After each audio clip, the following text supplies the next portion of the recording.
Bom dia, Kelvin. Bom dia, tudo ótimo, Tudo bem? Tudo tudo bom? bem.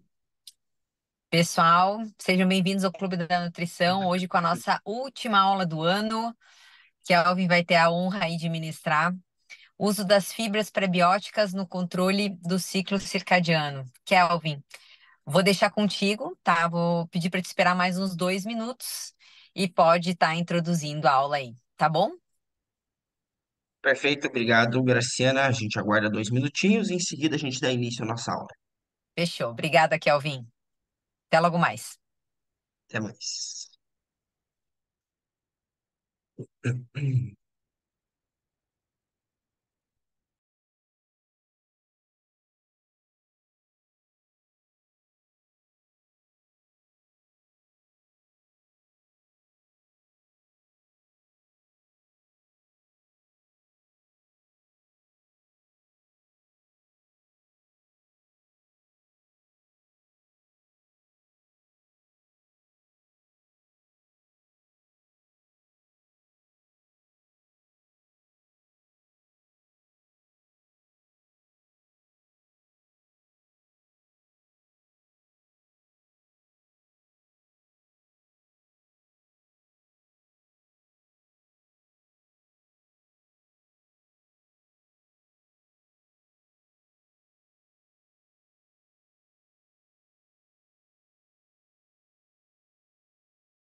Então, bom dia a todos. Sou o professor Kelvin Taporowski e hoje a gente vai estar falando no Clube da Nutrição Purifarma sobre o uso de fibras prebióticas no controle do ciclo circadiano, tá?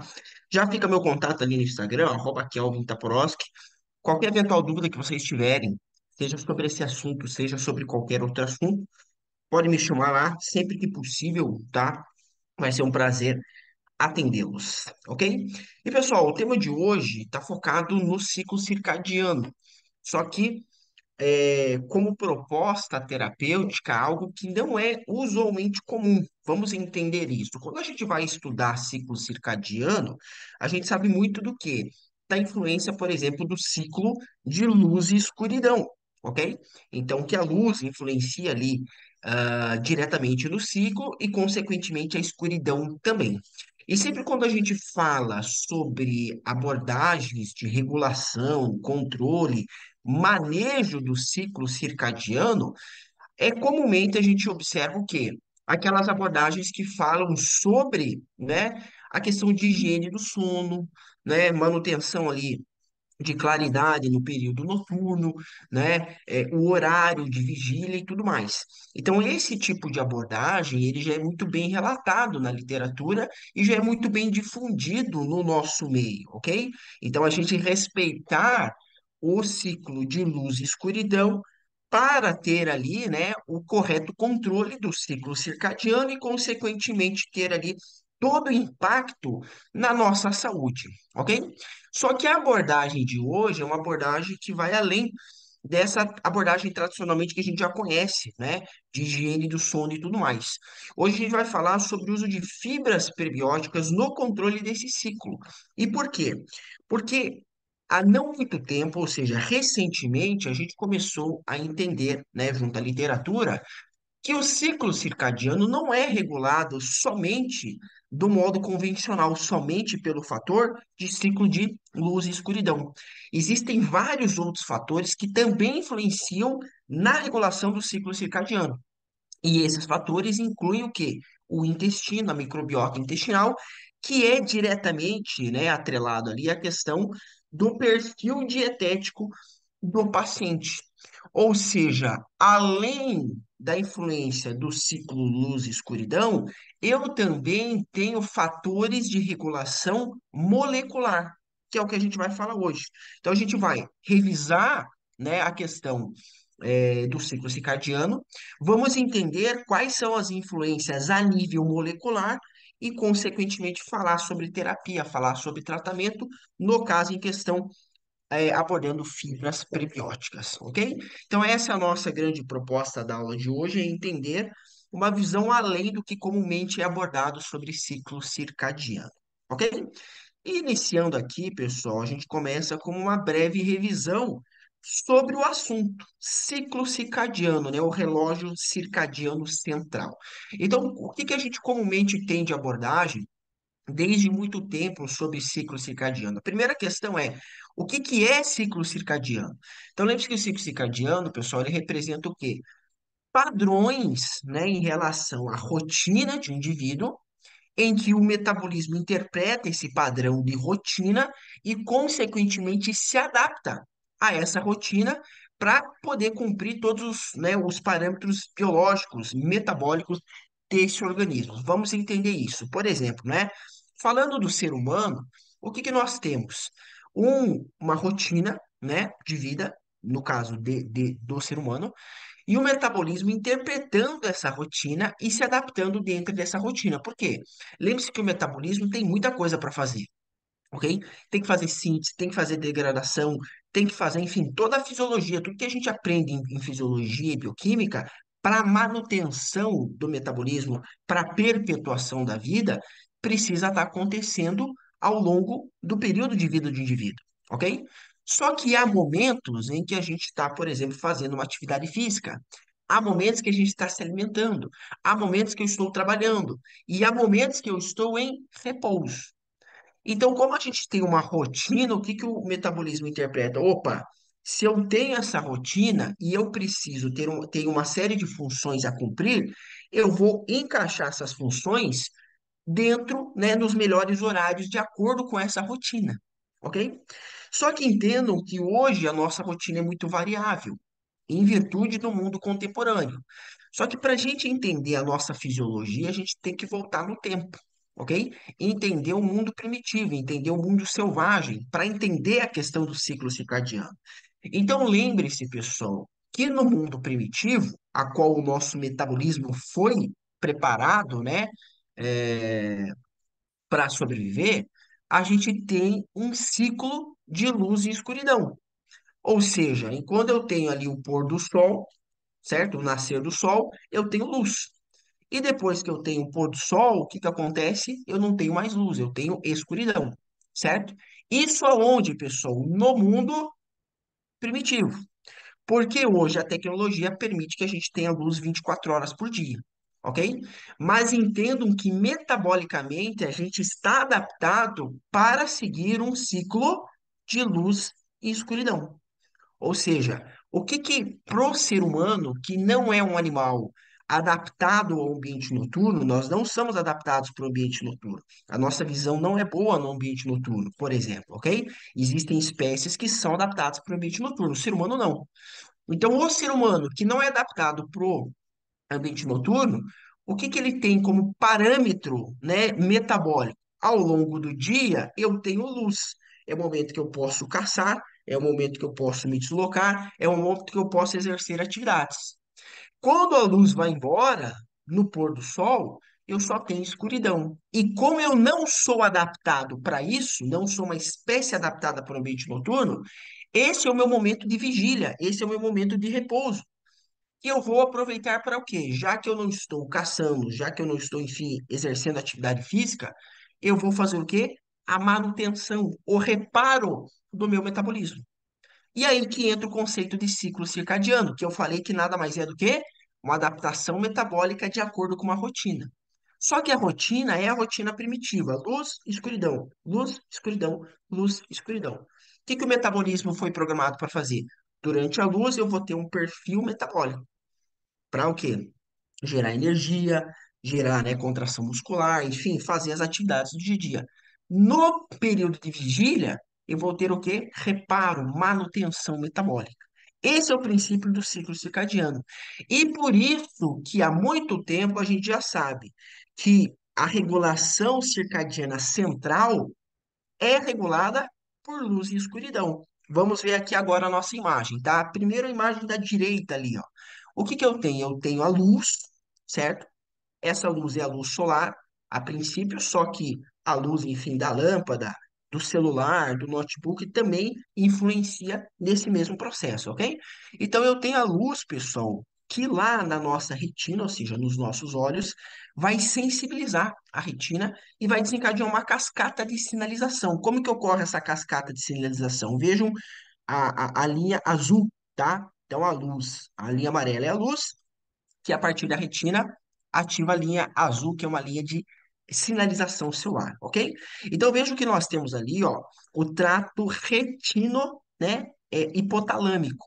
Então eu tenho um trato de retino hipotalâmico que vai ser sinalizado pela luz, ok? Esse trato retino hipotalâmico vai ativar ali, ó, via sinalização celular, o núcleo supraquismático, e marquem esse, que é o SCM, tá? Esse núcleo supraquismático, pessoal, ele também é influenciado, a gente vai ver a seguir, por padrões moleculares. Então, esse núcleo que é ativado na cascata estimulado pela luz, também é ativado por parâmetros moleculares. E por isso que eu falei no início da nossa aula que não é só luz e escuridão que influencia o ciclo circadiano, ok? Ativou ali o núcleo supraquismático, aí ele vai ativar o PVN, que é o núcleo paraventricular, ok? Esse núcleo paraventricular, ele vai, ó, ativar lá uma outra via, a nível de tronco cerebral, vejam que o desenho, né, agora a gente está indo ali para nível de tronco cerebral, e vai regular ali a questão da medula espinhal, né, nível T1 e T1 e T3. Então, a medula espinhal passa por esse processo de ativação. Esse sinal vai subir ali, ó, para essa região que está escrito SCG, tá? Que é o glândula cervical superior. E aí, então, a gente vai ter ativação lá da glândula pineal. Então, a glândula pineal, pessoal, é a grande reguladora, tá? Do ciclo circadiano a nível central, ok? A gente vai sinalizar essa glândula pineal para produzir especialmente, para sinalizar especialmente dois tipos de hormônios, ou a serotonina ou a melatonina. Então, resumidamente, lembre-se o seguinte: a serotonina, ela é um neurotransmissor que é relatada muitas vezes como o hormônio da felicidade, o hormônio do despertar, o hormônio do dia, né? Então, eu estou acordando, eu vou iniciar uma jornada no meu dia rotineira, eu vou produzir serotonina, porque esse neurotransmissor vai sinalizar tudo aquilo que eu preciso fazer a nível de neurotransmissor. Já a melatonina, ela teria ali um efeito, né, contrário, digamos assim, ela iria contrastar com esse tipo de sinalização. Porque a melatonina, ela vai preparar a gente o quê? Para o estado de vigília, para o estado de sono. Quem que produz a melatonina, pessoal? A glândula pineal, ok? Só que quando que ela vai produzir? Quando esta via aqui, ó, não estiver sendo sensibilizada. Então, enquanto eu tenho luz na minha retina, eu tenho toda essa cascata de sinalização ativando a glândula pineal. E ela fala: opa, se tem luz, eu não vou produzir melatonina. Por quê? Porque não está no horário de dormir. Agora, na ausência de luz, o que que acontece? Eu não tenho mais essa sinalização e a minha glândula pineal, que não está mais sendo sensibilizada, passa a produzir melatonina. Opa, se eu não estou sendo sensibilizada, significa que não tem luz. Se não tem luz, lembre-se, o meu corpo não é adaptado para a noite. Então, esse é o momento de eu entrar em vigília, entrar em repouso e fazer um processo de manutenção, de reparo metabólico, ok? Lembrando, ó, que nesse ponto, né, que eu comentei ali, ó, da, do glândula cervical superior, existe a liberação de norepinefrina, que também é um neurotransmissor. Agora a gente vai para a imagem da esquerda, tá? Então, os neurônios ali, ó, né, dessa região de glândulo cervical superior, quando ele é sensibilizado pela luz, ele vai estimular ali, ó, esses neurotransmissores, e esses neurotransmissores, a saber, a norepinefrina, que vai estar sensibilizando ali a glândula pineal, ok? Então, esse é o meio de comunicação. Então, vejam que para eu produzir melatonina, eu preciso ter a interrupção da luz, que vai gerar interrupção desses neurotransmissores do tipo norepinefrina, ok? E isso, pessoal, é o relógio circadiano central. Eu tenho luz na minha retina, eu tenho uma sinalização lá na glândula pineal para ela estar sabendo que, opa, tem luz, não vou produzir melatonina. Eu vou deixar o quê? A serotonina atuando nesse metabolismo. Quando eu tenho ausência de luz, a sinalização celular cessa e agora a glândula pineal, ela sabe que esse é o momento de produzir melatonina, ok? E lembre-se, pessoal, o seguinte, quando a gente fala de melatonina, muitas vezes eu escuto, né, uma abordagem muito limitada da melatonina, a interpretação que a melatonina é o hormônio do sono, é o hormônio para fazer você dormir. E não, longe disso, tá? A melatonina, de fato, sinaliza o estado de vigília. De fato, ela sinaliza o sono.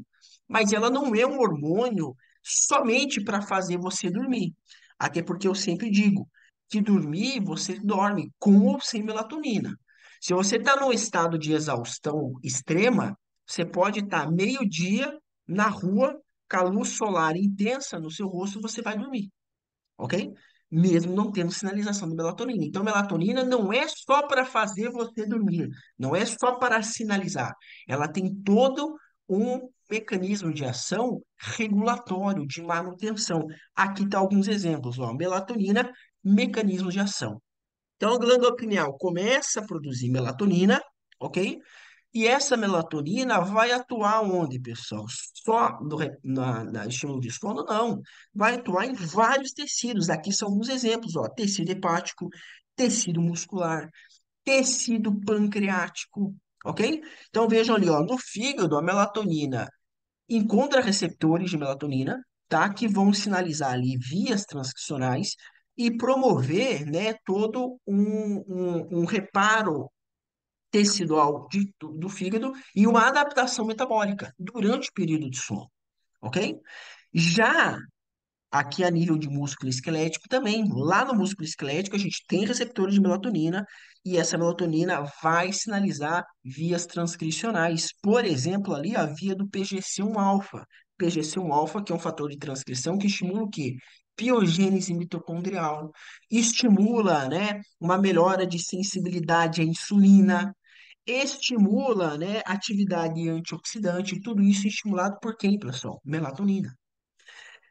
A nível pancreático também existem receptores de melatonina no pâncreas que vão ativar vias de transcrição e vão melhorar a sensibilidade à insulina, por exemplo.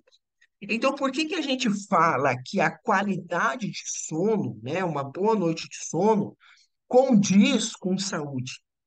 Porque se eu tenho higiene do sono e se eu produzo melatonina, essa melatonina durante o sono vai reparar tecido, vai promover atividade antioxidante, vai promover atividade mitocondrial, vai melhorar função musculoesquelética, função pancreática.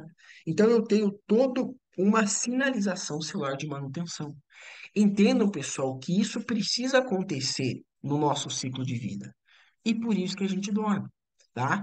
A questão do sono, ela se reflete, o maior entendimento biológico do sono para nós é exatamente o quê? O momento de eu poupar energia e fazer esse processo de reparo. E aqui a gente começa a entender como que a gente pode quebrar esse processo homeostático. Então vejam que durante o sono, pessoal, o que que acontece? O meu pâncreas, ele vai ser sinalizado pela melatonina para que eu tenha o quê? Uma melhora de função pancreática e uma melhora de sensibilidade à insulina.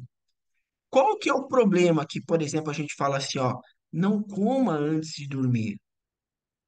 Porque quando eu faço uma refeição antes de dormir, quem que vai ser ativado? Pâncreas. Quando eu consumo, por exemplo, especialmente, não só carboidrato, mas especialmente carboidrato, eu vou digerir esse carboidrato, vou absorver para minha corrente sanguínea. O que que o pâncreas vai ter que fazer? Produzir insulina. Então vejam que no momento que eu deveria estar fazendo reparo, manutenção pancreática, eu estou ativando o pâncreas. A gente tem essa opção? Hoje tem, porque hoje é meia-noite, é 1 da manhã, é 2 da manhã e eu tenho uma geladeira com alimento. Eu posso acordar e me alimentar 2 da manhã. Entende que no mundo primitivo esse cenário não existia, certo? É 2 da manhã, escuridão total, eu estou dentro de uma caverna. Até porque se sair, eu viro presa. Então, essa é a nossa adaptação metabólica. Por isso que eu falo que para entender ciclos cardianos, a gente tem que voltar no passado. E eu não estou num ambiente protegido, com abundância de comida e com luz. No mundo primitivo isso não existe. No mundo contemporâneo, sim. Então, no mundo contemporâneo, é 2 da manhã, eu estou assistindo televisão, estou assistindo, mexendo no computador, estou com luz lá na minha retina, sensibilizando o quê? Serotonina e não produzindo melatonina, e estou comendo. Ou seja, tudo que não deveria estar acontecendo está acontecendo. O mundo contemporâneo permite isso. Então, lembre-se, pessoal, que a melatonina não é só um hormônio para fazer você dormir. Ela tem todo um processo de manutenção metabólica. Aqui está outro exemplo. A nível de tecido adiposo. O que que eu tenho lá, pessoal? Receptores de melatonina no tecido adiposo. Então, a melatonina, além do músculo esquelético, além do pâncreas, além do fígado, também faz sinalização celular no tecido adiposo, ok? Estimulando aqui, ó, por exemplo, né, ó, a melatonina, né, ó, lipólise, ativação de PGC1-alfa, lipólise, inibindo a adipogênese, ok? Fazendo o quê, ó? Aumento, né? Como estimula PGC1-alfa, biogênese mitocondrial, aumento de resposta antioxidante, aumento de biogênese mitocondrial e manutenção, né, de tecido adiposo. Por exemplo, formação de tecido adiposo bege. Quando a gente compara, já vira essa comparação, né? Tecido adiposo branco e bege, qual que é a diferença? Tecido adiposo é uma célula cheia de gordura. Qual que é a diferença do branco para o bege? No branco, eu tenho quase nada de mitocôndria. Só tem triglicerídeo, por isso que histologicamente ele fica branco. Já no tecido bege, eu também tenho uma célula cheia de gordura. Só que eu tenho uma quantidade de mitocôndria maior. Por isso que histologicamente, numa lama histológica, ele fica bege. E quem que promove, por exemplo, a manutenção, a conversão de tecido adiposo branco por bege, que vai ter uma melhora de respiração mitocondrial, melhor atividade oxidante, melhor metabolismo mitocondrial como um todo? Melatonina. Então vejo que dormir, todos vamos dormir. Agora, se eu vou dormir com o nível de melatonina sinalizando corretamente ou não, depende dos fatores que a gente está falando aqui. Então, por que que a má qualidade do sono repercute em doenças? Está aqui, ó. Porque a melatonina é essencial para a manutenção metabólica. Se eu não tenho sinalização correta de melatonina, tudo isso que a gente está vendo vai ficar deficiente. E, naturalmente, eu começo a ficar suscetível ao desenvolvimento de doenças crônicas. Ok? Só que essa, pessoal, é a visão central. E é o que se comentava até pouco tempo. Então, isso era tudo que nós sabíamos a nível de literatura científica sobre ciclo circadiano. Durante o dia, eu tenho a luz lá na retina, fazendo toda a cascata de sinalização, estimulando serotonina. Quando eu tenho ausência de luz, eu perco essa sinalização, e aí eu tenho o quê? Melatonina, e a melatonina prepara o organismo para vigília e faz toda a manutenção metabólica que a gente vê. Então, o que que a gente tinha até como recomendação dentro dos nossos consultórios para o nosso paciente, né? Ó, busque fazer higiene do sono, certo? O que que a gente recomenda? Ó, vai chegando à noite, né? Procure escurecer o ambiente, porque hoje a gente tem luz 24 horas por dia, né? Coloque o celular no modo leitura, diminua o brilho, a luminosidade, né? Escureça a casa, vá sinalizando o sono, tome um chá com propriedade sedativa. Essas eram as nossas recomendações: higiene do sono, busque dormir cedo, não coma muito antes, né? Muito próximo do horário de dormir. Essas eram as nossas recomendações, ok? E isso continua valendo, porque, como a gente viu, o mecanismo central é esse. Só que recentemente, há pouco tempo atrás, nós começamos a perceber que o ciclo circadiano é regulado também por fatores moleculares, que independem da região central, que é o que a gente chama de fatores não fóticos. O que que é fator não fótico? É um fator que vai influenciar no ciclo circadiano e não é luz, independente da luz. Então, o que que a gente está vendo aqui, ó? Ciclo circadiano, relógio circadiano molecular. Existem genes que também atuam como reguladores do ciclo circadiano. São vários. Os maiores exemplos estão aqui, ó, o gene clock e o gene bimal, ok? Esses dois são os principais, os mais relatados na literatura, ok?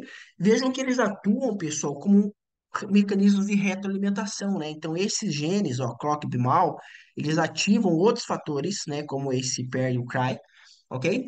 Que atuam como feedback negativo. Então, eu ativar esses genes ou eu inativar esses genes vai repercutir no quê? Em estímulo no ciclo circadiano. E aqui eu não estou falando de luz. Existem outros fatores que ativam eles, ok? Vamos pegar um exemplo de um estudo que avaliou isso, ó. Animais que tiveram mutação no gene clock. O que que é o gene clock mesmo? A gente acabou de ver aqui, ó. O gene clock é o principal gene responsável por regular o ciclo circadiano a nível molecular. Então a gente pega animais e induz uma mutação no gene clock, ok? E deixa ele com vida normal. Ou seja, o ciclo de luz e escuridão normal, inalterado, só que esse animal tem o quê? Mutação do gene clock. Vamos observar o que que acontece? Animais com essa mutação versus animais sem essa mutação. Então veja que os mutantes clock, homozigotos, têm um ritmo alimentar diurno bastante atenuado, são hiperfágicos e obesos e desenvolvem uma síndrome metabólica de hiperlipidemia, hiperlipidemia, esteatose hepática, hiperglicemia, com produção compensatória insuficiente de insulina, uma característica do diabetes mellitus tipo 2.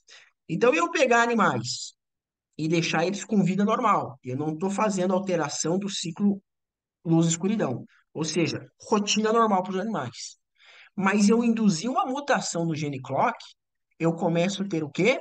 Alteração de comportamento alimentar e, consequentemente, uma série de distúrbios metabólicos. Por quê, pessoal? A alteração nesse gene vai gerar o quê? Alteração a nível molecular do ciclo circadiano. Vai interromper a questão da sinalização de melatonina, que vai prejudicar tudo isso aqui que a gente está falando. Estão entendendo? Ah, Kelvin, mas aqui você colocou, né, que os animais apresentam um ritmo atenuado, né, diurno. Por quê? Porque para os animais, né, aqui a gente está falando de camundongos, ratos e camundongos, então eles têm um perfil diferente, né, do ser humano. Então a gente considera esse o perfil deles, obviamente, ok? Então, pessoal, vejam só. Por mais que eu tenha uma higiene do sono correta, e isso é muito bom, se eu tenho uma mutação do gene clock, eu vou ter alteração do ciclo circadiano igual. Ah, Kelvin, mas isso é só para quem tem uma mutação. Ou sim, mas eu também tenho o quê? Fatores de estímulo que vão influenciar esses genes. Então, a higiene do sono, pessoal, sim, é uma recomendação para a gente melhorar o ciclo circadiano, mas não é única, ok? Então, hoje, quando a gente fala em ciclo circadiano, a gente vai considerar ali, ó, no item A, né, o eixo central, ou seja, higiene do sono, mas eu também vou considerar o quê? Os outros fatores que estimulam isso a nível molecular. Especialmente quem ali na figura B, ó, microbiota intestinal. Então, a partir da identificação desses genes, a gente começou o quê? A buscar saber, ok, então eu sei que o gene, né, clock, entre outros, influencia o ciclo circadiano. Mas o que que influencia esses genes, né, para a gente entender igual a gente viu a questão ali da luz e escuridão. Então, hoje, a gente tem, apesar de ser recente, muita literatura avançando na interpretação da microbiota intestinal com o ciclo circadiano. E por isso que a aula de hoje é o uso de fibras prebióticas na regulação do ciclo. Porque eu tenho relação da microbiota com o ciclo circadiano. Como que eu modulo microbiota? Com fibra, com prebiótico. E esse é o nosso link da aula de hoje, ok? Então vejam que a higiene do sono, mas também a saúde intestinal vão repercutir na sinalização ou não de melatonina, na regulação ou não metabólica durante o período de vigília e na alteração ou não de distúrbios metabólicos, ok? E aí, pessoal, a gente começa então agora a focar, né, na questão molecular da coisa. Então, eu sei que não é só luz e escuridão que influencia no ciclo circadiano, entendi isso. Eu sei que existem genes que são expressos, que são, né, diretamente vinculados, que estimulam ali, influenciam no ciclo circadiano. Ok. Agora a gente começa a entender como que molecularmente isso é afetado, ok? A primeira questão que eu trago aqui para vocês é a questão, pessoal, da síntese de melatonina, ok? Então vejam só, às vezes quando a gente fala só a fisiologia, parece muito simples, né? Ah, eu tenho luz no nervo óptico e aí eu não, a glândula pineal é estimulada e não produz melatonina. Quando eu tenho escuridão, ela não é mais estimulada e ela produz melatonina, ok? Mas lembre-se que a gente tem todo um processo de síntese deste hormônio. E aqui, pessoal, a gente já começa a entender as aplicações moleculares da coisa, ok? Eu vou passar para o quadro para a gente entender esse processo aqui e ter uma abordagem um pouquinho mais didática sobre esse assunto, tá? Deixa eu só trocar aqui, ó, a minha câmera.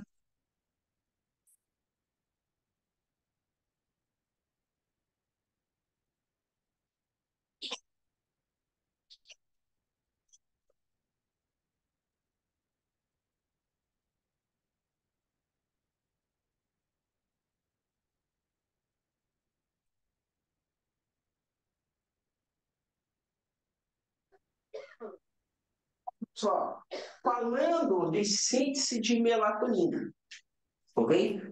Deixa eu pegar o retorno. Falando de síntese de melatonina. Então, lembre-se que a melatonina é um hormônio que ela é produzido a partir da serotonina. E a serotonina é produzida a partir de um aminoácido, que é o triptofano, ok? Então, é isso que a gente tem lá, o triptofano, né? O triptofano, ok? Que ele é convertido em 5-hidroxitriptofano, que a gente conhece como 5-HTP, ok? Então, o triptofano é um aminoácido. Está na nossa dieta, a gente consome, ok? Ele é convertido em 5-hidroxitriptofano. E o 5-hidroxitriptofano, ele é convertido em serotonina. Tá? Como isso? Pelo processo de estímulo de luz. Tá? Então, aqui a gente tem uma influência da luz nessa condição. Ok? Então vejam que a serotonina, ela não tem só essa, ela tem, enfim, seu papel como neurotransmissor, ok? E é a partir da serotonina que nós temos o quê? A síntese de melatonina, ok? E aí aqui que entra a questão da ausência de luz, ok? Então, enquanto eu tenho luz, a gente viu lá no primeiro slide, na minha retina, eu tenho toda aquela cascata de sinalização e eu vou ter a produção de serotonina, ok? Mediada por esse processo. E eu só vou produzir melatonina lá na glândula pineal, em outros tecidos também, mas principalmente na glândula pineal, a partir da ausência de luz. Então, essa serotonina vai ser convertida em melatonina, ok? Então, pessoal, lembre-se que aqui ó, nós estamos falando de estímulo, ok? Então, a ausência de luz, a escuridão, É um estímulo. Só estímulo não é suficiente para eu produzir um componente. O estímulo é esse. Só que o que eu preciso para sintetizar essa melatonina, pessoal? Além do estímulo que é a escuridão, a ausência de luz, ok? É exatamente o quê? Os seus precursores. Então vejam que para eu produzir melatonina, eu preciso de serotonina, que precisa do 5-hidroxi-HTP, que precisa do triptofano, ok? Então o triptofano ele vai ser o precursor tanto de serotonina quanto de melatonina, ok? E aqui eu já coloco um adendo, eu vim para o quadro exatamente para a gente despertar, acima de tudo, o raciocínio clínico. Aqui, pessoal, entenda o seguinte: existem muitas propostas suplementares, até mesmo nem pela questão da melatonina, mas para a questão da serotonina, ok? Baseadas em suplementação, por exemplo, de triptofano ou 5-HTP, certo? Lembre-se que, por exemplo, a queda, a baixa de emissão de serotonina, ok? Ela está vinculado a quadros como ansiedade e depressão,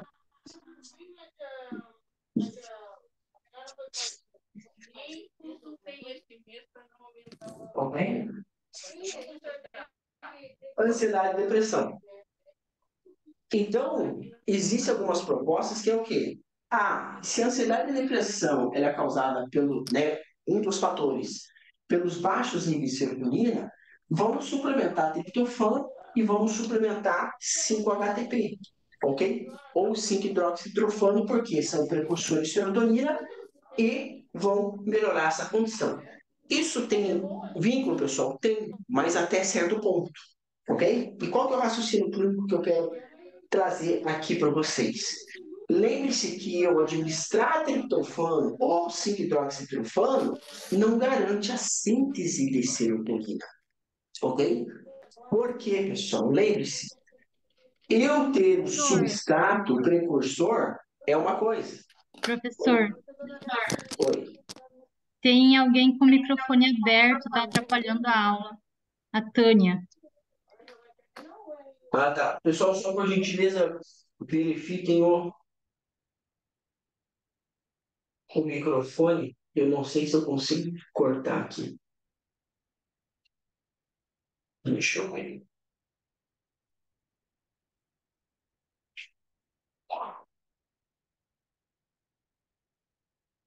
Acho que agora foi. Acho que agora ela fechou, não sei, mas parou. Então, pessoal, vamos lá. Eu ter o precursor não garante a síntese do composto, ok? E por isso que a gente sempre tem que ter esse raciocínio clínico. Lembre-se o seguinte: aonde é produzido a serotonina? Em diferentes tecidos, especialmente a nível intestinal. Então, entenda o seguinte: a maior porção de serotonina é sintetizada no intestino. Qual que é o erro comum aqui, pessoal? O paciente, por exemplo, tem lá ansiedade e depressão. Isso está afetando, por exemplo, a qualidade do sono dele, ok? E, então, tá aqui, ó. Ele tem má qualidade de sono,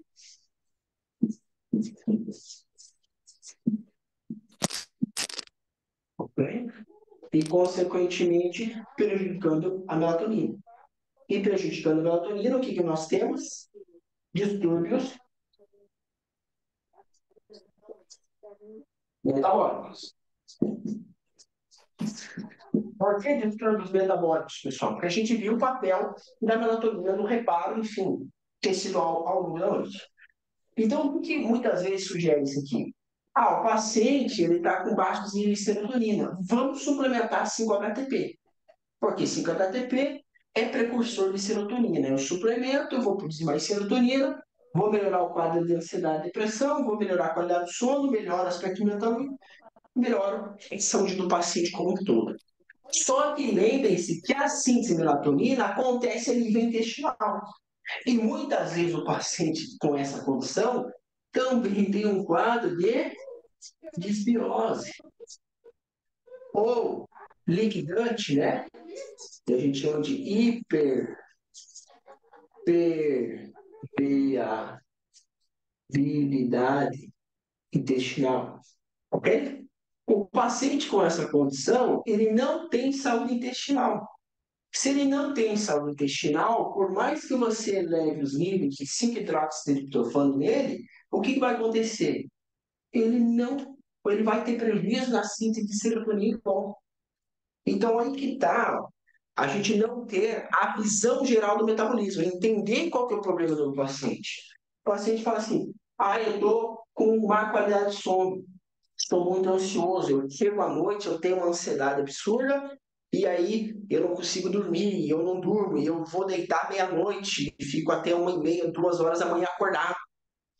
E aí eu caio no sono depois das 2 horas da manhã e tenho que levantar em 6, acordo destruído, cansado, enfim. Aí, qual que é a solução? Vamos suplementar 5-hidroxiprofano, porque é precursor de serotonina, só que eu esqueço que esse paciente, e muitas vezes, isso aqui não é errado, é muito comum, ele também cursa com uma não saúde intestinal. Então, não adianta eu dar precursor se o paciente não tem condições de síntese, em virtude de alterações intestinais. Aonde que eu tenho que atuar aqui, pessoal? No intestino. Ou seja, eu vou tratar intestino para melhorar a condição de serotonina, ansiedade, qualidade de sono, melatonina, distúrbios metabólicos.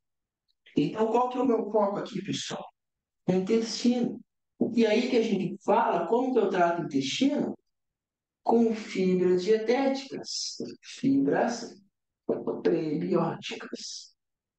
E aqui está mais uma vez o eixo intestino-cérebro. Um exemplo de eixo intestino-cérebro. Até porque, vou mostrar para vocês a seguir, essa prática aqui é comum. E eu não estou falando que a gente não pode suplementar 5-HTP, pode. Inclusive, num dos protocolos eu estou sugerindo. Só que eu tenho que saber o que eu estou fazendo. Porque lembre-se, pessoal, que o triptofano, o 5-hidroxitriptofano, não tem só essa via metabólica. O triptofano é utilizado para muita coisa. Então, o triptofano, por exemplo, né, ele pode ser desviado lá para a via química, eu vou mostrar para vocês, que adivinha, apresenta efeito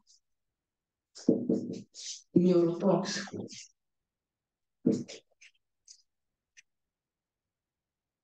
piorando o quadro de ansiedade e depressão, piorando o quadro de qualidade de sono, piorando o quadro de distúrbios metabólicos. Então vejam que eu seguir simplesmente um protocolo sem raciocínio clínico, eu posso estar piorando a saúde do paciente, achando que eu estou resolvendo, mas eu estou piorando. Certo?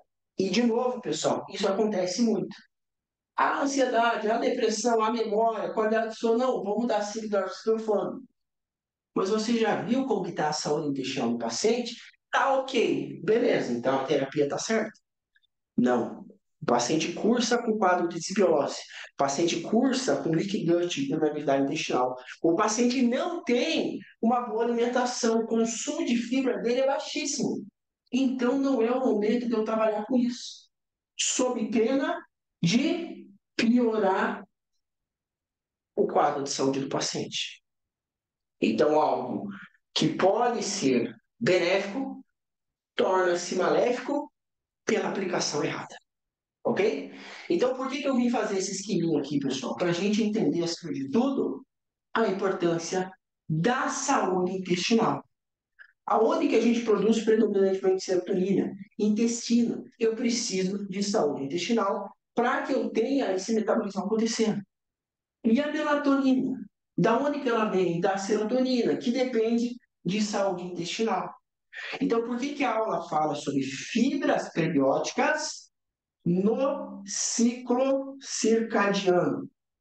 Porque o ciclo circadiano depende da sinalização de melatonina.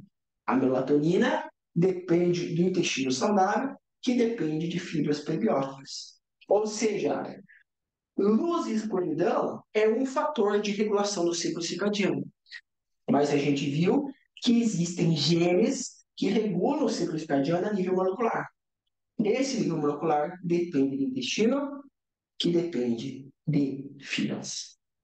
Ok?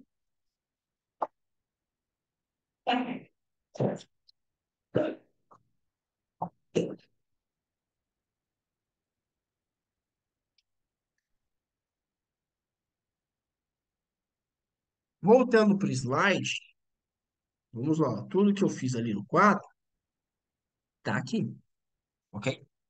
Então vejam só, aqui ó, é a síntese de melatonina. O triptofano é convertido em 5-hidroxitriptofano, que é convertido em serotonina. Aonde, pessoal? Intestino. Ah, mas o neurônio também faz isso, sim. Mas aonde especialmente? Intestino. Eu dependo de saúde intestinal para isso.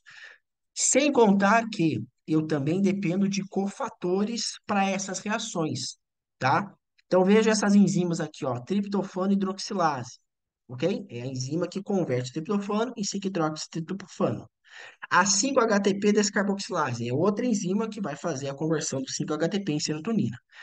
Essas enzimas são dependentes, pessoal, a triptofano e hidroxilase, de niacina, que é a vitamina B3. A 5-HTP descarboxilase é dependente de piridoxina, que é vitamina B6, e de magnésio. Magnésio é mais difícil, não é algo comum. Acontece, mas não é algo comum, corriqueiro, que a gente encontra deficiência de magnésio, né, nos pacientes consultórios. Agora, deficiência de complexo B está cada vez mais comum.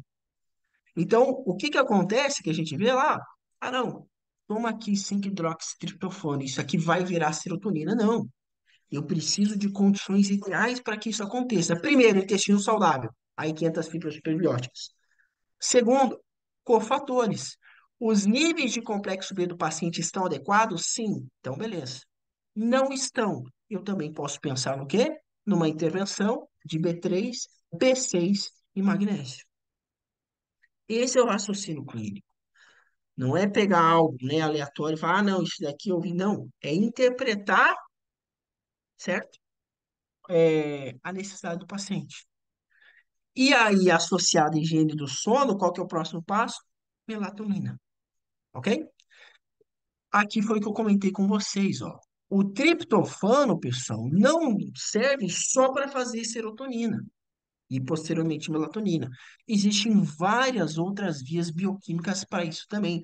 Por exemplo, a via da quinurenina, que foi a via química que eu escrevi lá, que esse é um possível risco associado a uma aplicação, né, não embasada no paciente. Então, vejam que essa via da quinurenina, ela pode sofrer efeitos de espécies reativas de oxigênio, ok? Então, os componentes formados nessa via, associados, certo, a um ambiente de estresse oxidativo, vai gerar a nível neural apoptose, morte celular, peroxidação lipídica, e esse dano neural, gerando disfunções, né, cognitivas, é o que também está relacionado a doenças neurodegenerativas, Alzheimer, a Parkinson, esquizofrenia, entre outras. Ou seja, pessoal, tá aqui, ó, o triptofano, efeito neurotóxico e neuroprotetor. Depende do contexto. Então, veja ali embaixo, o triptofano, ele pode atravessar barreira hematocefálica. O 5-hidroxitriptofano também atravessa a barreira hematocefálica. Quais são os possíveis destinos do triptofano? Produzir serotonina, que é um neurotransmissor. A partir dessa serotonina, melatonina. Só que esse triptofano, igual a gente viu, ó, ele pode ser degradado em quinurenina. A quinurenina em si tem ação neuroprotetora. Só que essa mesma quinurenina, lá no sistema nervoso central, ou seja, atravessando a barreira hematocefálica, ela pode ser convertida no 3-hidroxiquinurenina, esse 3-HK, ou no ácido quilonílico. E esses componentes têm ação neurotóxica. Eles produzem, geram dano neural. Ou seja, o mesmo triptofano que pode repercutir em serotonina é o mesmo triptofano que pode repercutir em 3-hidroxiquirononina ou ácido quilonínico que tem efeito neurotóxico. Aí a pergunta, o que que faz que esse triptofano seja convertido em quinorenina? Vejam, quem faz isso é uma enzima, que é essa enzima IDO, que ela é ativada por citocinas pró-inflamatórias. Então, a inflamação degrada triptofano em quinorenina.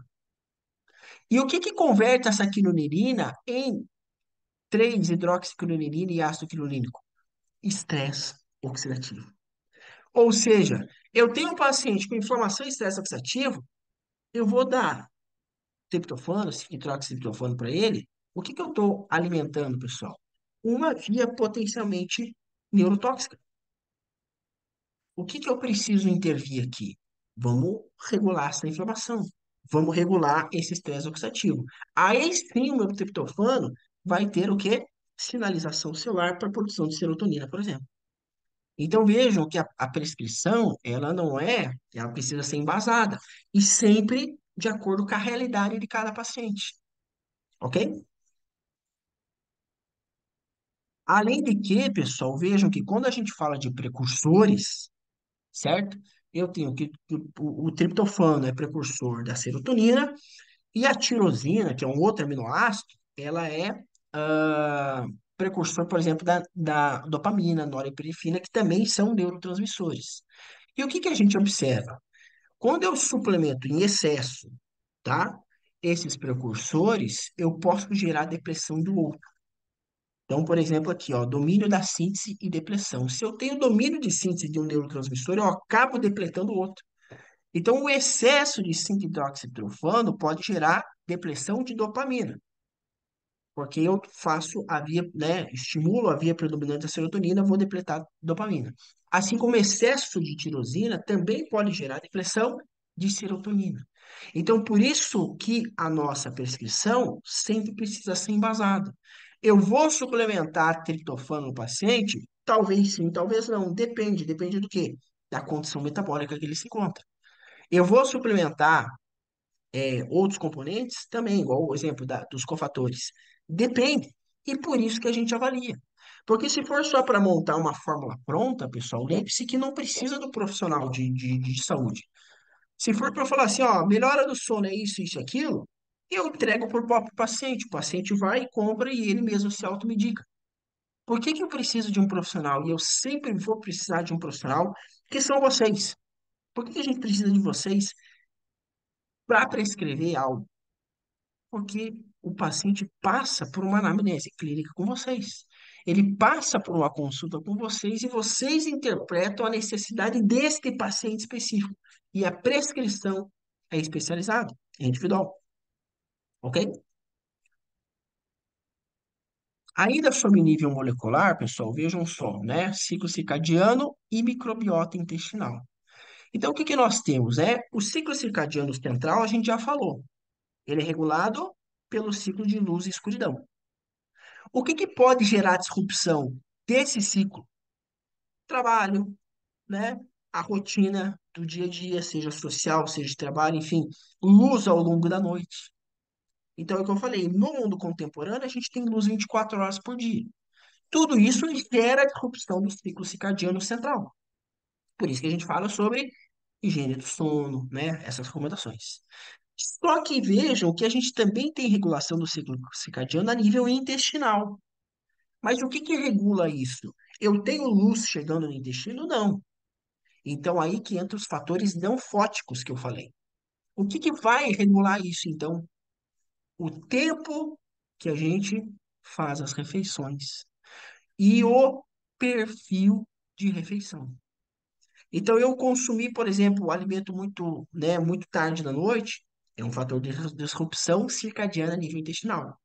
Eu ter, né, uma irregularidade do consumo alimentar também, o perfil dietético também. E, gente, pessoal, vamos pegar um exemplo aqui, ó. Esses são os dois fatores que vão estimular o ciclo circadiano, ok? E vamos trazer para o mundo contemporâneo, para a prática clínica. A gente fala sobre a qualidade, a higiene do sono, como uma das propostas terapêuticas para a gente regular o ciclo circadiano do paciente, ok? Então, o que que a gente recomenda mesmo? Faça higiene do sono, né? Diminua. Eu mesmo, por exemplo, hoje, na minha casa, a gente, lâmpada inteligente, às 7 horas da noite, todos os dias, 7 horas da noite, automaticamente elas passam, né, da luz branca para aquela luz suave e reduz a intensidade de 1%. Então a casa escurece, né, 7 horas da noite. E além de outras condições. Vou trazer isso para a realidade da população como um todo. Vamos pegar um exemplo clássico aqui, ó.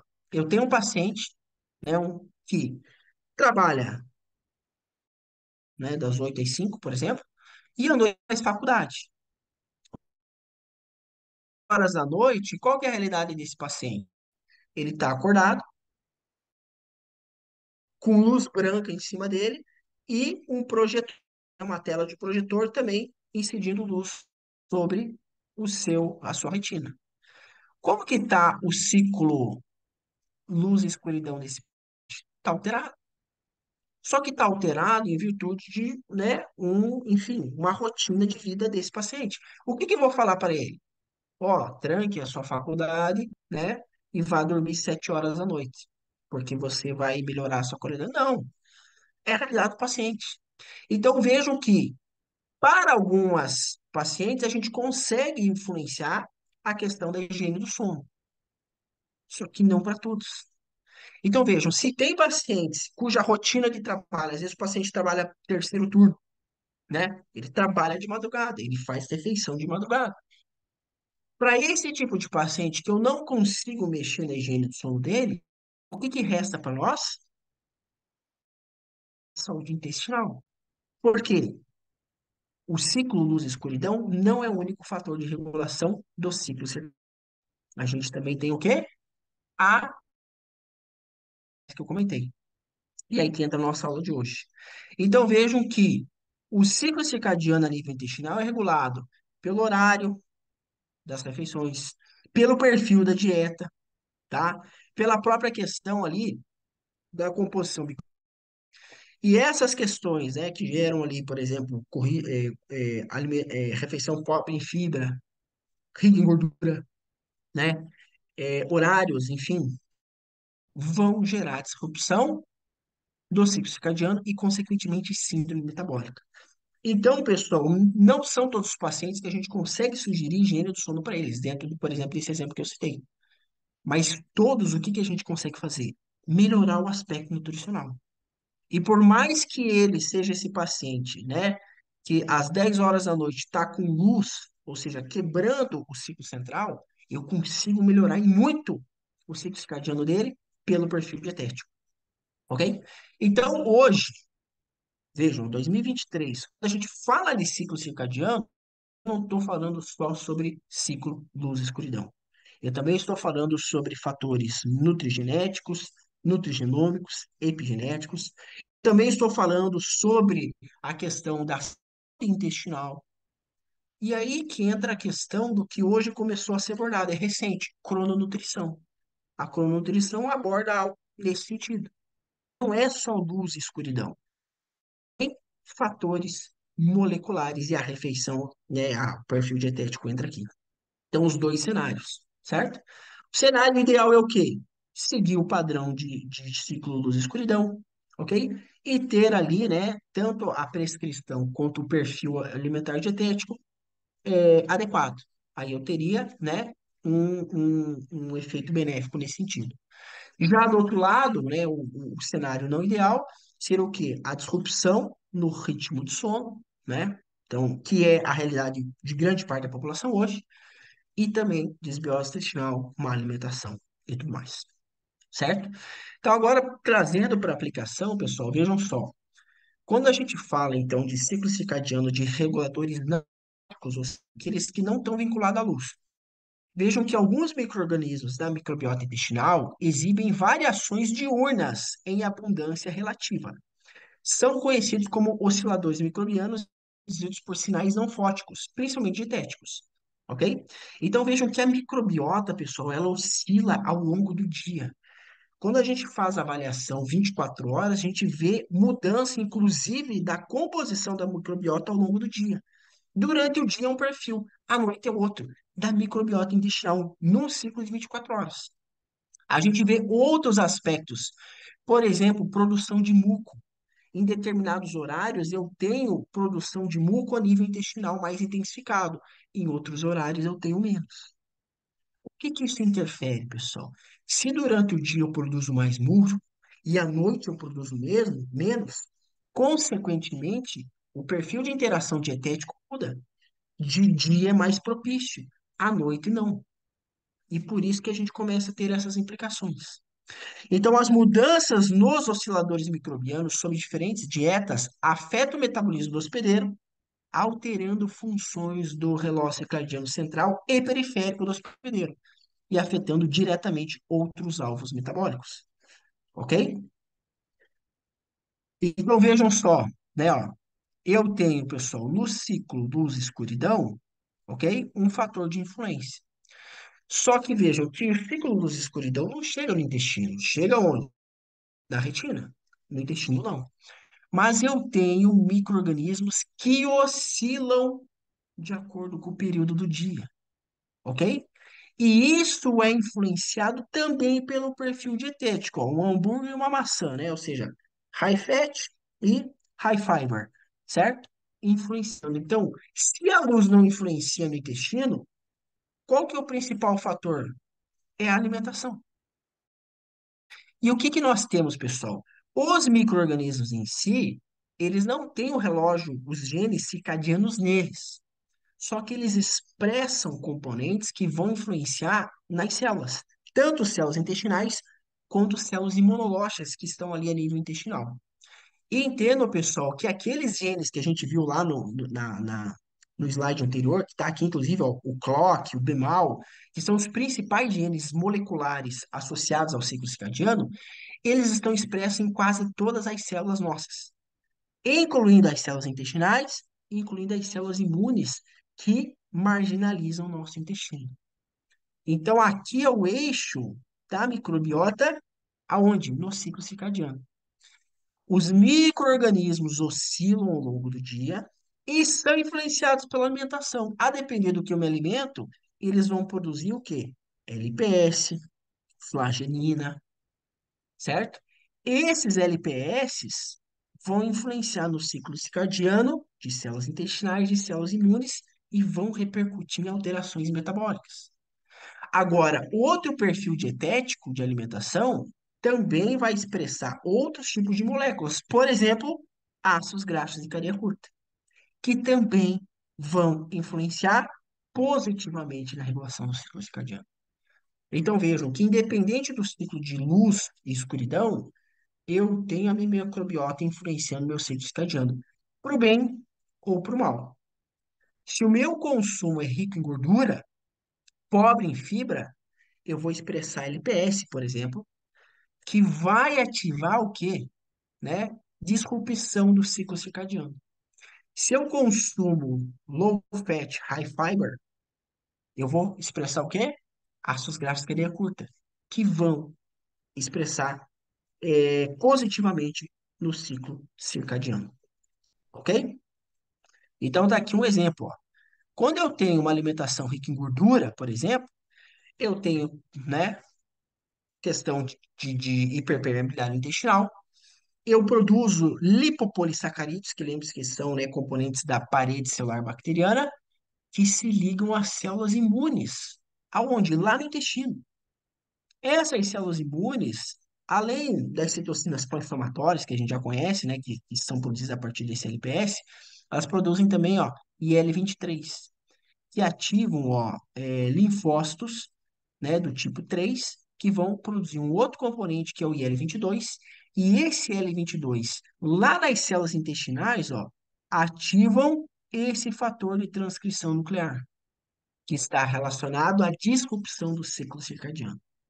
Então, gordura, hiperpermeabilidade, LPS, IL-23, IL-22, fator de transcrição, esse Hab-ERBA, né, gerando disrupção no ciclo circadiano. Então, depende, pessoal, acima de tudo, do meu padrão alimentar. Então, foi o que eu falei. Não são todos os pacientes que a gente consegue sugerir higiene do sono. Mas são todos os pacientes que eu consigo sugerir melhora de hábito alimentar, ok? Então, aqui, ó, o eixo, né, do intestino com o ciclo circadiano. Eu tenho que, né, além da questão central, eu tenho a microbiota influenciando no ciclo circadiano e o perfil metabólico, seja positivo ou negativo, no tecido adiposo, no fígado, no pâncreas, no coração, enfim, no músculo esquelético, ok? E aí a gente vai ter o quê, né? Ó, perfil da microbiota intestinal, a produção de ácidos graxos que é curta, né? O horário das refeições e tudo isso estimulando no ciclo circadiano e na qualidade do sono. Vejam aqui na imagem da direita, ó, que as vias são de mão dupla, né? A qualidade do sono influencia na microbiota, e a microbiota na qualidade do sono, ok? A microbiota nos horários de refeições e os horários de refeições da microbiota. Então é tudo, né, um ciclo, um componente estimulando o outro, ok? Então, pessoal, vejam só, em termos gerais, eu ter uma dieta rica em fibras vai melhorar os aspectos de microbiota intestinal, os genes expressos para controle positivo do ciclo circadiano. E do contrário, o efeito, né, também é negativo, ok? Mas vamos falar aqui, ó, de algumas aplicações de fibras genéticas que é a nossa saúde hoje, ok? Esse aqui é um estudo, ó, que avaliou os polissacarídeos, né, as fibras dessa Dendrobium officinale, que é uma glucomanana, tá? Atenuando ali, ó, né, a questão de distúrbio cognitivo associado à disrupção do ciclo circadiano. Como que é feito esse modelo, tá? Os animais são separados em grupos e os grupos são submetidos à alteração do, do ciclo de luz e escuridão, tá? Cada autor faz, existem diferentes protocolos, tá? Existem animais que ficam 24 horas no escuro, por exemplo, né? Então, 24 horas no escuro não está tendo ciclo luz-escuridão. Existem protocolos que deixam, né, é, 24 horas na luz. Existem protocolos que alteram os horários, né? Então, ficam oscilando ao longo. Então, enfim, esses protocolos visam o quê? Promover disrupção do ciclo circadiano pelo eixo de luz e escuridão. Nesse estudo aqui, os animais ficaram 24 horas na escuridão, ou seja, o ciclo circadiano deles não é, estava alterado, né? Foi disrupto a partir disso, ok? E então aqui, ó, tem os animais com disrupção do ciclo circadiano pelo ciclo de luz e escuridão, e um grupo foi suplementado com a glucomanana do Dendrobium officinale e o outro não, tá? Então, eles avaliaram alguns parâmetros em relação à composição da microbiota intestinal e também a dano neural, ok? Então, o que que eles observaram, pessoal? Vejam só. Aqui embaixo, ó, dano neural, certo? Então, o CT é o grupo controle, aqueles animais que não tiveram disrupção do ciclo circadiano. Então, eles ficaram no ciclo 12 horas de luz, 12 horas de escuridão. Então, sem disrupção, ok? O CD é o que teve disrupção do ciclo circadiano, ou seja, os animais que ficaram 24 horas na escuridão. E o DOP é os animais que ficaram 24 horas na escuridão, só que suplementaram glucomanana, ok? O que que eles observaram? Em relação ao dano neural, vejam só, em roxo, ó, o dano neural lá em cima, dos animais que tiveram ciclo circadiano disrupto. Ou seja, você ficar 24 horas na escuridão, ó, começou a gerar dano neural nos animais. Só que os animais que ficaram 24 horas na escuridão e suplementaram glucomanana, o que que aconteceu? O dano neural foi significativamente menor, que é o inverde, ok?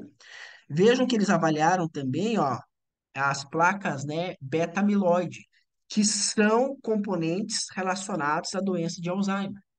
E o que que aconteceu?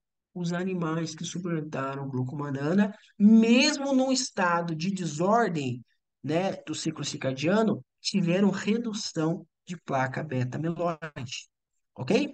No lado ali das citocinas, foi dosado citocinas pró-inflamatórias e anti-inflamatórias, ok? Tanto a nível sérico, ali embaixo, na figura C, quanto a nível de hipocampo, ok? E o que que eles observaram? Vejam que as citocinas pró-inflamatórias nos animais que suplementaram glucomanana foi menor, mesmo em 24 horas de escuridão, e as citocinas pró-inflamatórias, anti-inflamatórias, aliás, foram maiores, ok? Tanto a nível sérico quanto a nível de hipocampo. Ou seja, os animais com perturbação do ciclo circadiano apresentaram déficit de reconhecimento e memória espacial, e a glucomanana remodelou a perturbação intestinal e o dano neural associado à desordem circadiana, tá? Aqui, pessoal, eu não trouxe os dados, mas nesse estudo eles fizeram esses testes de reconhecimento e memória espacial. Os animais ficavam no escuro 24 horas por dia e depois eles eram colocados para andar num labirinto, ok? E os animais que suplementaram com glucomanana, eles saíram bem melhor na questão do labirinto, ok? Então, mostrando também essa questão vinculada ao dano neural. Então, veja, pessoal, mesmo num cenário de perturbação do ciclo circadiano pelo ciclo luz-escuridão, eu ter intervenção prebiótica melhorou, atenuou o dano neural, melhorou as citocinas pró-inflamatórias e melhorou a questão do déficit de reconhecimento de memória, ok? Outro estudo aqui, ó, também induziu perturbação, disrupção do ciclo circadiano nos animais, e o tratamento aqui, ó, foi com beta-glucana e inulina. Então, foi ou com, né, um grupo foi tratado com uma suplementação de 5% de beta-glucana na ração e o outro com 5% de inulina, ok? E foi avaliado, por exemplo, aqui o peso corporal. Então, veja que em vermelho, ó, são os animais que tiveram disrupção do ciclo circadiano. Eles naturalmente ganharam mais peso quando comparado com aqueles animais que não tiveram essa disrupção. Por quê? Porque a gente viu ali. Quando eu tenho disrupção do ciclo circadiano, eu começo a gerar alterações metabólicas, incluindo o tecido adiposo. Então, eu estou mais propenso a desenvolver obesidade e síndrome metabólica quando eu tenho disrupção do ciclo circadiano. E a gente está vendo exatamente isso aqui. Agora, os animais que tiveram disrupção do ciclo circadiano, mas suplementaram tanto inulina quanto beta-glucana, eles tiveram aqui, ó, peso reduzido. Não tiveram esse aumento de peso como aqueles que não suplementaram tiveram, ok? Foi avaliado outros parâmetros, por exemplo, aqui, ó, resposta insulinêmica e o teste oral de tolerância à glucose, para avaliar a tolerância à glucose e a resistência à insulina. E os animais que suplementaram a beta-glucana tiveram ali significativamente uma melhora nessas condições. Ou seja, os tratamentos prebióticos com beta-glucana e inulina melhoraram os distúrbios metabólicos induzidos pela interrupção circadiana. Então, eu ter uma intervenção a nível intestinal, eu melhoro, tá, esses parâmetros metabólicos. Aqui é um outro estudo, ó, que avaliou também, né, ó, a fibra da aveia, ok? Que é uma beta-glucana, certo? Nas alterações ali, hepáticas, relacionadas à disrupção do ciclo circadiano, ok? Então, é o mesmo modelo, induz ali, né, alteração circadiana nos animais pelo eixo luz-escuridão, um grupo suplementa, né, com fibra, o outro não, e mais um grupo controle, e compara ali, avalia alguns parâmetros, tanto séricos quanto hepáticos, tá? Então, vejam que a dieta rica em gordura interrompeu as expressões proteicas hepáticas circadianas dos genes do relógio hepático. Ou seja, os animais que tinham um consumo rico em gordura tiveram alterações naqueles genes que regulam o ciclo circadiano, ok? Que estavam em paralelo com a oscilação alterada de triglicerídeos séricos, colesterol LDL, insulina e índice OMR. Então, uma dieta rica em gordura gerou alteração do ciclo circadiano e mais disfunções metabólicas, ok? E a fibra da aveia, por outro lado, reverteu essas oscilações diurnas interrompidas. Ou seja, mesmo os animais, né, consumindo dieta rica em gordura associada à fibra, teve melhora em relação a isso, ok? Então, a beta-glucana aqui, mais uma vez, demonstrando esse potencial. Aqui é um outro estudo que avaliou também a suplementação de beta-glucana e inulina, né, na atenuação das alterações circadianas induzidas, né, pela disrupção lá do ciclo de luz e escuridão, ok? Então, o mesmo exemplo, eu tenho os animais com alteração do ciclo de luz e escuridão, um grupo sem intervenção e outro grupo suplementado com beta-glucana e inulina, ok? E aí, vários parâmetros sendo avaliados, especialmente quem? Vejam ali, ó, Clock, Bimal, Cris, Pairs, que são os genes moleculares que sinalizam, tá, o ciclo circadiano. Então vejam que a beta-glucanilina foi administrado 0,2 gramas por dia durante 10 semanas. Então esses animais ficaram 14 semanas no ciclo de luz e escuridão alterados. E após essas 14 semanas, e aí sim iniciou a suplementação de beta-glucana e inulina, ok? Então vejam que vários parâmetros foram avaliados. Quem são eles? Os genes expressos, tá? Os genes do ciclo, que molecularmente se regulam o ciclo circadiano. Então vejam que a beta-glucana e a inulina podem induzir o nível de expressão diferencial dos genes do relógio circadiano e modular as fases dos relógios centrais e periféricos do hospedeiro. Então já era esperado, então esse é um estudo que avaliou o impacto molecularmente, né, direto, em relação a essas condições, ok? Esse daqui, ó, pessoal, é um estudo em humanos, ok? Que avaliou o tratamento prebiótico. Então, eles trataram com dois tipos de fibras: 5 gramas da fibra da borra de café e 3,4 gramas de fruto-óligo-sacarídeos por 21 dias, ok? Então, vejam que esse aqui foi um estudo bem complexo, certo? Então, foi ali 72 pacientes, né? Jovens, adultos, randomizados, e eles foram separados, né? No grupo que só teve a disrupção do sono, o grupo que suplementou o frutólico sacarídeo e o grupo que suplementou a fibra da borra de café, ok? Então, ao longo dessas semanas, né, 21 dias, eles observaram diversos parâmetros, ok? Relacionados ali à questão do ciclo circadiano e também à qualidade do sono. E o estudo mostrou, né, que os tratamentos prebióticos melhorou os parâmetros associados à crononutrição, além da duração e qualidade do sono. Então, os pacientes que tiveram suplementação passaram a dormir mais e relataram melhor qualidade. Não é baseado só no relato, aqui tem toda a metodologia, né? É aplicado ali questionários, protocolos para se avaliar essa condição, tá? Então, esse aqui é um estudos humanos em humanos mostrando essa correlação, ok?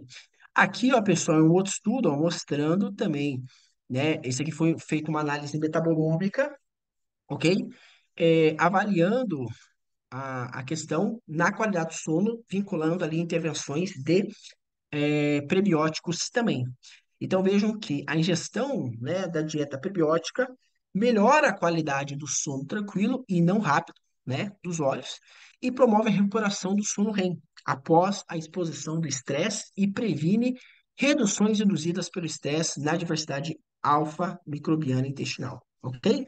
Quais foram as fibras que foram tratadas aqui, ó? Galacto-oligosacarídeos, polidextrose e lactoferrina, tá? Então, os animais que tiveram a dieta ali relatada como prebiótica tiveram a adição desses componentes da dieta, ok? E houve essas melhoras nesses parâmetros. Aqui, ó, mais um estudo, né, que avaliou também é, os efeitos de prebióticos, né, na fisiologia intestinal, na na função neuro, e a capacidade de exercício também relacionadas à privação do sono. Então, os animais eram privados do sono, exatamente para gerar essa alteração, e eles observaram, né, a suplementação de galacto-oligosacarídeos e fruto-oligosacarídeos ao longo de 11 semanas, tá? Então, teve um período de adaptação, teve ali, né, a intervenção da suplementação 3 semanas antes, e ao longo do estudo, e depois, né, da semana 3 até semana 10 a privação do sono. Então, os animais eram privados do sono, ok? Avaliar, então, aí a, a, a influência desses, desses prebióticos, ok? A privação do sono nessa metodologia era estimulada por descarga elétrica, né? Então, na cauda dos animais é estimulado o choque que ele, né, não durma. Então, assim que era privado o sono dos animais. E vejam que, observado que a suplementação prebiótica, né, de galacto-oligosacarídeos e fruto-oligosacarídeos melhorou significativamente a inflamação associada à privação do sono e à desregulação genética circadiana. Então, também vários parâmetros mostrando os efeitos, né, terapêuticos dessa condição. E para finalizar, pessoal, né, então, uma vez que a gente entendeu que o ciclo circadiano não é só regulado pelo ciclo, né, de luz e escuridão, mas também por parâmetros moleculares que envolvem, acima de tudo, a saúde intestinal, a gente tem, né, dentro dos protocolos suplementares, algumas sugestões, ok? Então, lembre-se o seguinte: acima de tudo, eu preciso corrigir o perfil dietético do paciente, né?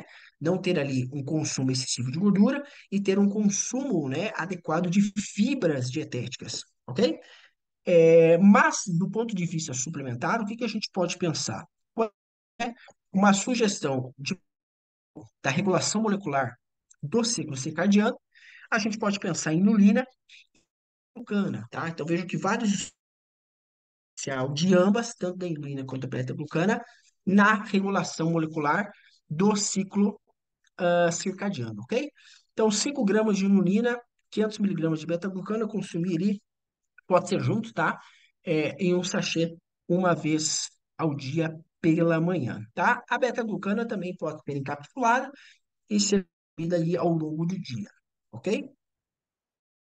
Agora, vejam que se eu tenho um objetivo de regulação do ciclo circadiano associado a uma condição de síndrome metabólica, então o paciente já tem ali obesidade, resistência à insulina, tá? Então a gente pode pensar numa formulação mais ampla nesse sentido, ok? Então a gente pode tratar o paciente ali com inulina, né, em 5 gramas, consumir uma vez ao dia, uma hora antes de dormir. Então essa inulina eu jogo lá para ter uma regulação, inclusive, dos receptores de melatonina, ok? E a glucomanana, e uma outra formulação com glucomanana, beta-glucana, carnosina e picolinato do cromo. Consumir 30 minutos antes das principais refeições. Lembre-se que a glucomanana aqui, além do efeito que a gente já viu, né, na regulação do ciclo circadiano, ela também vai promover saciedade no paciente. Então, por isso que ela está associado 30 minutos antes das principais refeições. Exatamente para quê? Para e contribuir para que o volume de refeição dele seja menor. Isso vai ajudando na manutenção do peso e nos parâmetros de síndrome metabólica. Além de que a beta-glucana tem perfil, né, de melhora de resistência à insulina e tolerância à glucose, e a glucomanana é uma excelente opção de melhora do perfil lipídico. Então, aqui eu estou regulando não só o ciclo circadiano, mas as eventuais alterações metabólicas desse paciente aqui também, ok? A carnosina como opção antiglicante, ok? Nesse cenário, e o picolinato de cromo também nessa manutenção da melhora glicêmica, ok? Então, aqui um protocolo, só uma observação: se o paciente ele dorme muito tarde, aí a gente pode jogar essa inulina um pouco antes, ok? O paciente dorme muito tarde, aí pode colocar ali pelas 7 horas da noite, mais ou menos, para ele consumir essa inulina. Agora, se ele dorme ali, né, 9 horas, enfim, aí a gente pode colocar uma hora antes, é suficiente, ok? Mas se o paciente que dorme ali meia-noite, enfim, aí a gente joga um pouco antes ela, ok? Aqui é um exemplo de protocolo, pessoal, e pensando na imunomodulação, tá? O que que a gente pode trabalhar aqui? Vamos lá. Primeiro, ó, pensar na qualidade do sono, bioferrina, né? O bioferrina é a lactoferrina, e a lactoferrina a gente viu, né, que ela foi associada num dos protocolos, inclusive, para melhora de qualidade do sono, ok? E a gente sabe também do papel da bioferrina, da lactoferrina, na imunomodulação, ok? Então, bioferrina, o 5-hidroxitriptofano, e lembre-se que, além do 5-HTP, o que que a gente está trabalhando aqui, ó?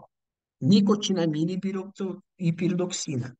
A gente já está dando o quê? Os substratos, né, os cofatores, para que a gente tenha, de fato, aquele estímulo para síntese de serotonina, melatonina, ok? E pensando na imunomodulação, isso pode ser associado, por exemplo, com zinco, né, selênio, vitamina D3, ok? Lembrando que aqui, ó, a gente já tem um aspecto a nível intestinal, que a lactoferrina faz, né? Então, eu tenho modulação intestinal pela lactoferrina também, ok? Mas a gente potencializa isso com galacto-oligosacarídeos. O galacto-oligosacarídeos, além de ter a questão da ativação do ciclo circadiano e da melhor qualidade do sono, lembre-se que ele é uma das melhores opções de fibras que a gente tem para imunomodulação, tá? Quem já assistiu a aula anterior, eu falei sobre isso. Galacto-oligosacarídeos é a melhor opção para imunomodulação, ok? E eu também vou jogar ele lá à noite, 1 hora antes de dormir.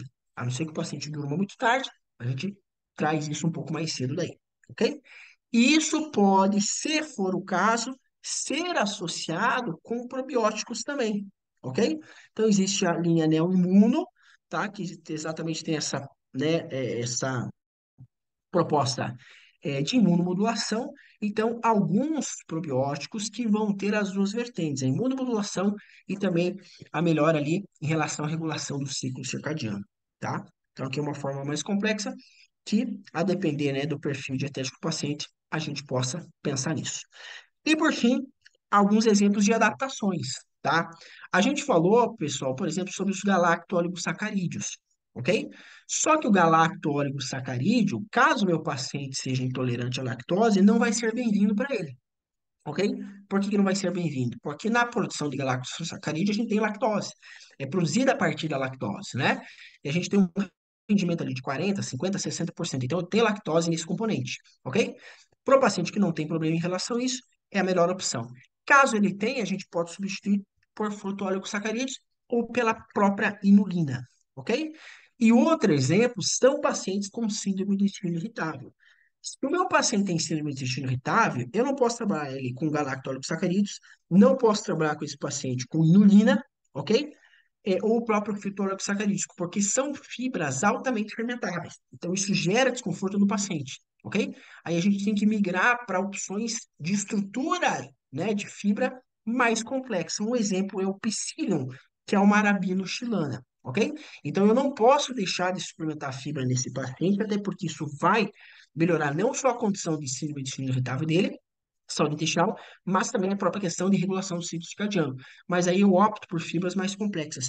E um exemplo é o psyllium, tá? A gente começa, se o paciente ainda não faz, introduzir, dando gradativamente, sempre observando a tolerância do paciente em relação a essa condição, ok? Então, são exemplos de adaptações caso o paciente tenha algum tipo de restrição, ok?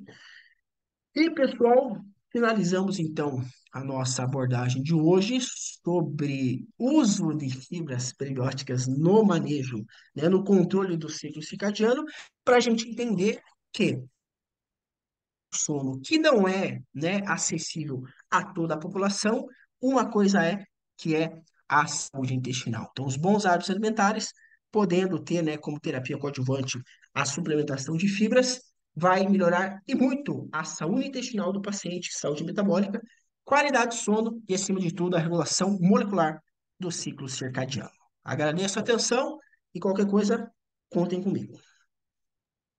Obrigada, Kelvin, por mais uma aula sensacional.